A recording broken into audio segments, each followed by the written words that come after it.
누가복음 7장 35절에서 36절에서 50절까지 말씀입니다. 저와 여러분들이 한 절씩 교독하여서 읽겠습니다. 바리새파 사람 가운데에서 어떤 사람이 예수께 청하여 자기와 함께 음식을 먹자고 하였다.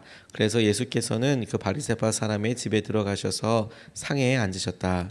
그런데 그 동네에 죄인인 한 여자가 있는데 예수께서 바리새파 사람의 집에서 음식을 잡수고 계신 것을 알고서 향유가 담긴 옥합을 가지고 와서 예수의 등 뒤에 발 곁에 서더니 울면서 눈물로 그 발을 적시고 자기 머리털로 닦고 그 발에 입을 맞추고 향유를 발랐다. 예수를 초대한 바리새파 사람이 이것을 보고 혼자 중얼거렸다. 이 사람이 예언자라면 자기를 만지는 저 여자가 누구이며 어떠한 여자인지 알았을 터인데 그 저는 죄인인데. 예수께서 그에게 말씀하셨다. 시몬아, 내게 할 말이 있다. 시몬이 말했다. 선생님 말씀하십시오. 예수께서 말씀하셨다. 어떤 돈누리꾼에게 빚진 사람 둘이 있었는데 한 사람은 500데나리온을 빚지고 또 한 사람은 50데나리온을 빚졌다. 둘이 다 갚을 길이 없으므로 돈놀이꾼은 둘에게 빚을 없애 주었다. 그러면 그 두 사람 가운데서 누가 그를 더 사랑하겠느냐? 시몬이 대답하였다. 더 많이 빚을 없애준 사람이라고 생각합니다. 예수께서 그에게 말씀하셨다. 내 판단이 옳다. 그런 다음에 그 여자에게로 돌아서서 시몬에게 말씀하셨다. 너는 이 여자를 보고 있는 거지? 내가 내 집에 들어왔을 때에 너는 내게 발 씻을 물도 주지 않았다. 그러나 이 여자는 눈물로 내 발을 적시고 자기 머리털로 닦았다. 너는 내게 입을 맞추지 않았으나 이 여자는 들어와서부터 줄곧 내 발에 입을 맞추었다. 너는 내 머리에 기름을 발라주지 않았으나 이 여자는 내 발에 향유를 발랐다. 그러므로 내가 내게 말한다. 이 여자는 그 많은 죄를 용서받았다. 그것은 그가 많이 사랑하였기 때문이다. 용서받는 것이 적은 사람은 적게 사랑한다. 그리고 예수께서 그 여자에게 말씀하셨다. 네 죄가 용서받았다. 그러자 상에 함께 앉아 있는 사람들이 속으로 수군거리기를 이 사람이 누구이기에 죄까지도 용서하여 준다는 말인가 하였다. 함께합니다. 그러나 예수께서는 그 여자에게 말씀하셨다. 내 믿음이 너를 구원하였다. 평안히 가거라. 아멘. 하나님 말씀입니다. 오늘 우리가 읽은 말씀은 예수님께 향유옥합을 가져와서 깨뜨렸던 한 여인의 만남을 우리가 같이 읽었습니다. 그런데 주님께서 이것을 통해서 주님을 사랑하는 사람들에게 또 주님께서 그의 마음을 알아주시는 것에 대해서 우리가 같이 좀 살펴볼 수 있겠다고 싶습니다. 주님께서 이 땅에 가난한 사람도 만나셨고 사회적인 약자들도 만나주셨지만 부자들도 만나셨습니다. 사람들에게 영향력 있는 사람들도 만나셨습니다. 어떤 특정한 계층들만을 만나신 것은 아니었고 모든 사람들을 만나셨습니다. 예수님이 하셨던 설교, 그 설교가 선포되는 자리에는 여러 종류의 사람들이 다 있었습니다. 그런데 그 말씀을 듣고 반응하는 사람들은 달랐습니다. 그 말씀을 듣고 이 말씀을 자기의 말씀으로 받아들이고 내 죄, 나의 한계에 직면하여서 주님 앞에 의지하는 사람들도 있었는가 하면 도대체 어떤 말을 하나, 저 사람이 정말 믿을 만한 사람인가, 끝까지 그런 것들을 재고 다름질하던 사람들도 있었습니다. 오늘 주님께서 그 기회를 잡은 특별한 사람이었던 이 여인을 통해서 우리에게 하시는 말씀을 먼저 생각하고 붙잡고 싶습니다. 오늘 첫 번째로 우리가 같이 생각해 보고 싶은 기준 하나는 우리가 사람들을 보고 우리 자신을 볼 때 어디에 중심이 있는가에 대해서 점검해 봐야겠다는 생각이 들었습니다. 다른 사람의 죄에 우리의 눈이 이렇게 쭉 가 있는 건가, 아니면 나의 죄, 나의 연약함에 마음의 중심이 있는 건가 하는 것입니다. 37절 말씀서부터 보면 이렇게 나와 있는데요. 그런데 그 동네에 죄인이 난 여자가 있었는데 예수께서 바리새파 사람의 죄에서 음식을 잡숫고 계신 것을 알고서 향유가 담긴 옥합을 가지고 와서 예수의 등 뒤에 발 뒤에 섰더니 울면서 눈물로 그 발을 적시고 자기 머리털로 닦고 그 발에 입을 맞추고 향유를 발랐다. 예수를 초대한 바리새파 사람이 이것을 보고 혼자 중얼거렸다. 이 사람이 예언자라면 자기를 만지는 저 여자가 누구이며 어떠한 여자인지 알았을 터인데 그 여자는 죄인인데 이렇게 이야기하고 있습니다. 보통 이 본문 말씀에 향유옥합을 가져와서 깨뜨린 것에 대해서 많은 분들이 보고 귀하다라고 이야기하고 있는데 저는 이 말씀을 묵상하면서 아니 모든 사람이 다 죄인이라고 알 만큼 있는 한 여자가 있어서 그 여자가 찾아오고 그 여자에게 반응한 것에 대해서 예수님이 그것에 대해서 깊이 생각하는 것에 대해서 좀 더 깊이 생각해 보게 되었습니다. 예수님을 찾아온 이 여인이 어떤 죄를 지었는지 그 죄가 무엇이냐를 아는 것보다 그 여인이 죄인이라는 사실을 여러 사람들이 알고 있었다는 사실이 되게 흥미로웠어요.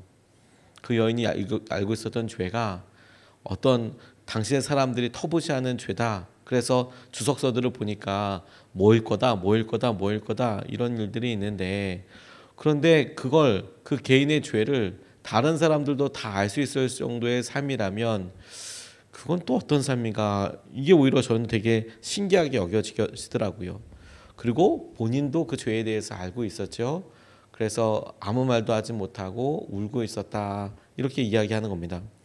주님을 위해서 맛있는 음식과 최고의 준비를 할 수 있었던 바리새파 사람 바리새인 시몬도 있었지만 그가 준비한 것보다 주님께서는 조용히 다가와 주님을 향하여서 울고 있는 이 여인의 삶에 대해서 소중하게 생각하고 계셨어요.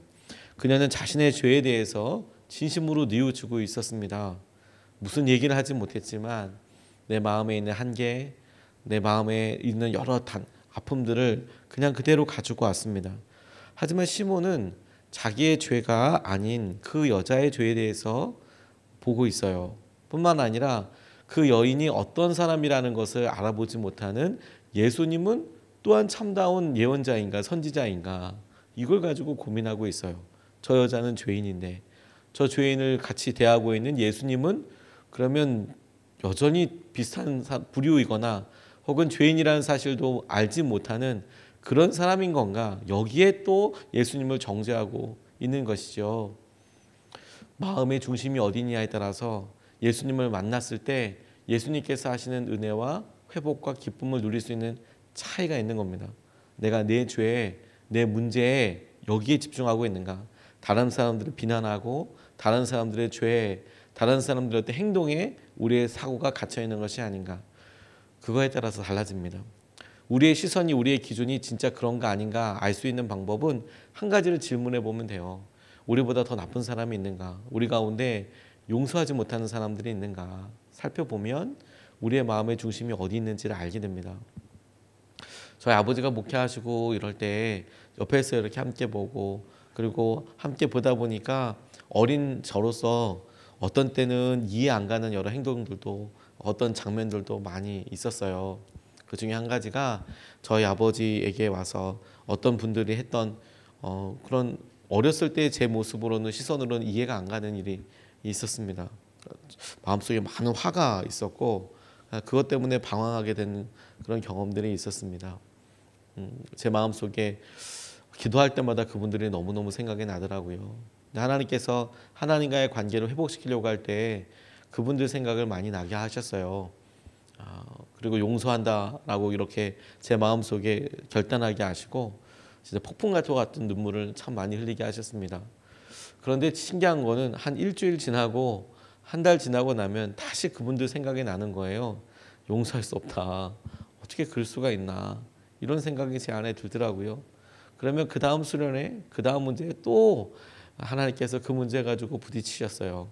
그럼 또 폭풍 눈물 흘리고 용서하겠다고 마음속에 하나님 이거 다 내려놓겠다고 주님 이거 돌 들고 있는 거 다 내려놓겠다고 그렇게 몇 년을 그렇게 지냈는지 모르겠습니다. 제가 주님 앞에 나아갈 때마다 제가 무언가 일을 할 때마다 결정적인 순간에 생각나는 가장 밑바닥에 있는 그런 일들이 제게 있었다라는 것을 나중에 알게 됐어요. 그런데 한 번은 이게 용서가 될까 이런 생각을 하고 그냥 쭉 시간이 지나고 났었습니다. 근데 한 교회에 이제 세미나로 인하여서 계속 같이 여러 목사님들과 함께 참여한 적이 있었습니다. 참여해서 세미나는 은혜롭게 듣고 참 좋다 도전도 많이 받고 그런데 집에 이렇게 돌아오려고 가는데 갑자기 뒤에서 제 이름을 부르는 사람이 있었어요. 이제 계속 목사 안수를 받고 그리고 목사로서 쭉 살다 보니까 친구들이 있어도 그냥 제 이름을 부르기는 조금 부담스러워 하더라고요. 뭐 친한 사람들은 차 목사 이렇게 부르기도 하고 선배님들도 그렇게 부르기도 하고 뭐 공식적으로 제 직함을 부를 때는 뭐 차기룡 목사 이렇게 이름을 다 불러서 이렇게 이야기하든지 저한테 기룡아 이렇게 부르는 사람들은 별로 없거든요. 그런데 차기룡 이렇게 부르는 사람은 더 없습니다. 그런데 가고 있는데 갑자기 제 뒤에 누가 저를 차기룡이라고 부르는 거예요. 차기룡. 그래서 이게 무슨 소린가. 제 이름은 동명이인이 이렇게 많지도 않거든요. 그래서 이렇게 뒤돌아봤어요.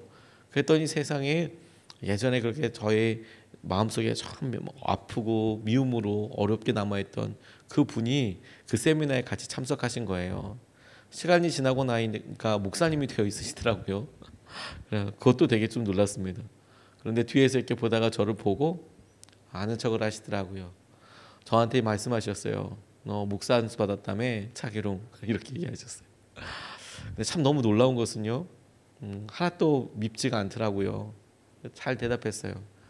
저 어렸을 때 그분 만나면 사고 일으킬 줄 알았거든요. 마음의 미움과 어려움과 왜 이렇게 힘든 일이 이렇게 많이 있었는지.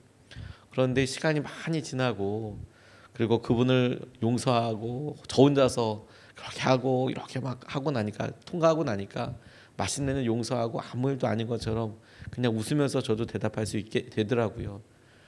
잘 지내셨냐고, 이거 세미나 들으셨냐고. 그리고 뭐 어떤 뭐 서로 친하지는 않으니까 헤어지고 이렇게 돌아오게 됐어요.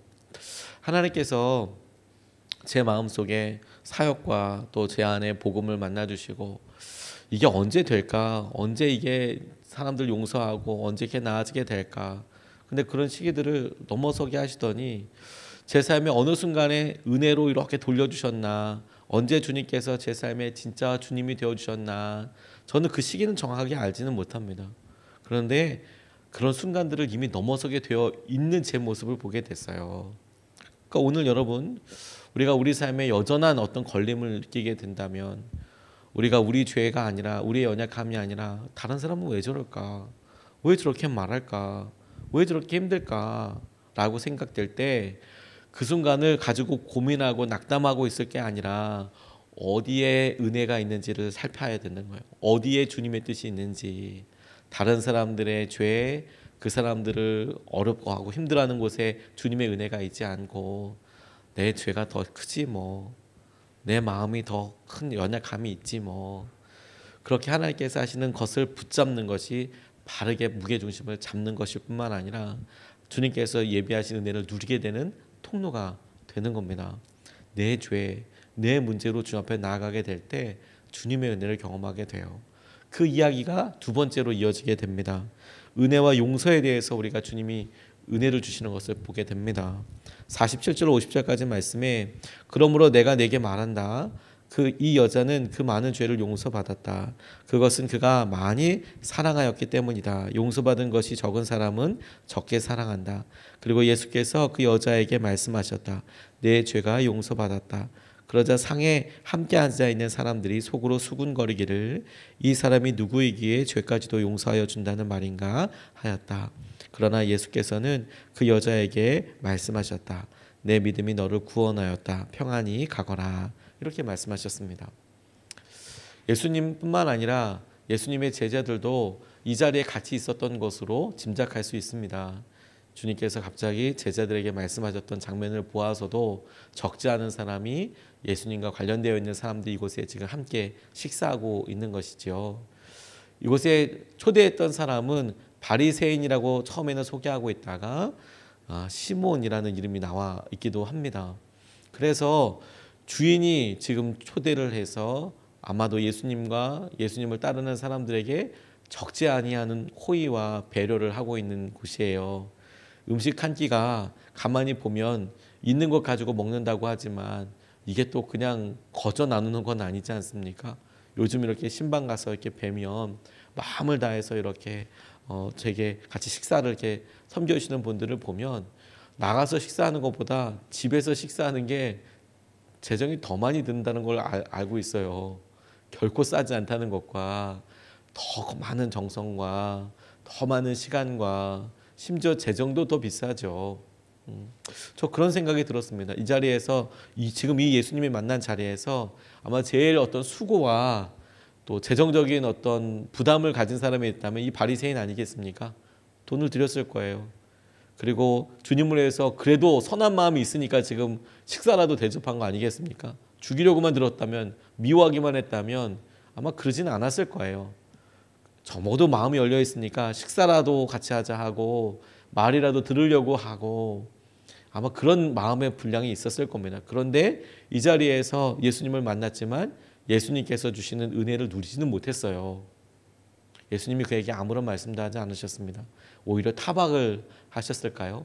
너는 내게 발 씻을 물도 주지 않고 너는 내게 머리에 기름도 바르지 않고 네가 나를 존경한다는 어떤 표시를 한 것도 아니지 않니? 라고 이런 이야기를 하시죠. 그런데 주님께서 그 앞에 여인에게는 전혀 다른 표현을 하세요. 그녀의 죄를 용서하여 주셨습니다.